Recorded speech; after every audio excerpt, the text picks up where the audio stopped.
concerned that the North Korean security situation could deteriorate after next month's Winter Olympics in South Korea, is likely behind Japanese Prime Minister Shinzo Abe's decision to attend the opening ceremony despite tensions between Tokyo and Seoul over the scars of their shared past.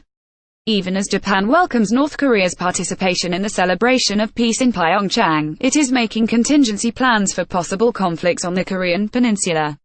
While speculation had built that Abe might skip the February 9 ceremony in Pyeongchang, he said Wednesday he wants to meet South Korean President Moon Jae-in and tell him of the need for Japan, South Korea and the United States to work together and maintain the maximum level of pressure to deal with the threat from North Korea. He said he will clearly state Japan's stance on a bilateral deal reached in 2015 on the issue of the comfort women forced to work in Japan's wartime military brothels. Abe has insisted the agreement resolves the issue finally and irreversibly and should stand as it is. But Moon, having had a task force review the deal clinched under disgraced predecessor Park Geun Hye, called this month for Japan to make a fresh apology to the women and their families.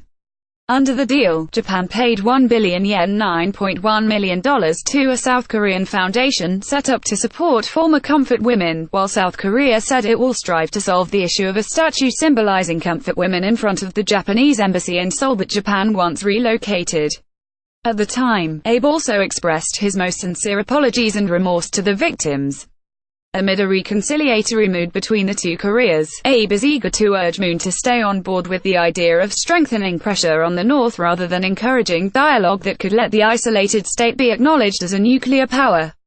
He is also apparently keen to ask Moon for his cooperation with an emergency plan to evacuate the roughly 60,000 Japanese nationals estimated to be in South Korea at any given time in the event of conflict on the peninsula. According to a Japanese foreign ministry official, Seoul is reluctant to make a talking point of the evacuation issue. While the Moon administration and that of U.S. President Donald Trump have agreed not to carry out joint military drills during the Pyeongchang Games, Washington appears ready to restart them to place pressure on Pyongyang once the Paralympics end on March 18. The Trump administration has still not ruled out military action against North Korea, and the possibility remains that conflict could result if the North responds to the restart of joint drills with fresh action.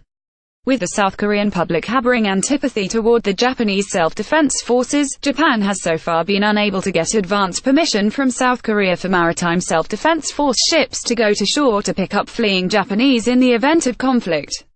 Tokyo's concern remains intact, and according to a foreign ministry source it is sorting out an evacuation plan with countries like the United States, Canada and Australia behind Seoul's back. In deciding to go to Pyeongchang, Abe also likely considered the need to affirm the importance of ongoing trilateral cooperation with the United States and South Korea, something he mentions whenever he talks about the response to the threat from North Korea. With Vice President Mike Pence scheduled to represent the United States, Abe's absence would have left a noticeable void. Still, his decision has drawn flack from some members of the ruling Liberal Democratic Party, which in September will hold a leadership vote, potentially giving Abe a historic third term and a shot at becoming Japan's longest-serving prime minister.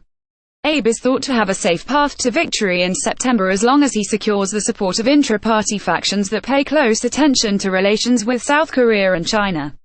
At a Wednesday morning meeting of a party committee on perceptions of the comfort women issue, all 15 lawmakers speaking opposed Abe's attendance on the grounds it would send South Korea the message that Japan is not committed to sticking to the deal. But party heavyweights have expressed support for the decision, and a source close to Abe's office said even the conservative elements of the LDP that oppose the visit will ultimately support the prime minister. A source close to the party called the move killing three birds with one stone, saying it will help Abe in the leadership race by strengthening the response to North Korea and Japan-US-South Korea coordination, as well as the preparations for the 2020 Olympics and Paralympics in Tokyo. Japan-South Korea ties are also connected to Japan's relationship with China, which has recently shown signs of a thaw.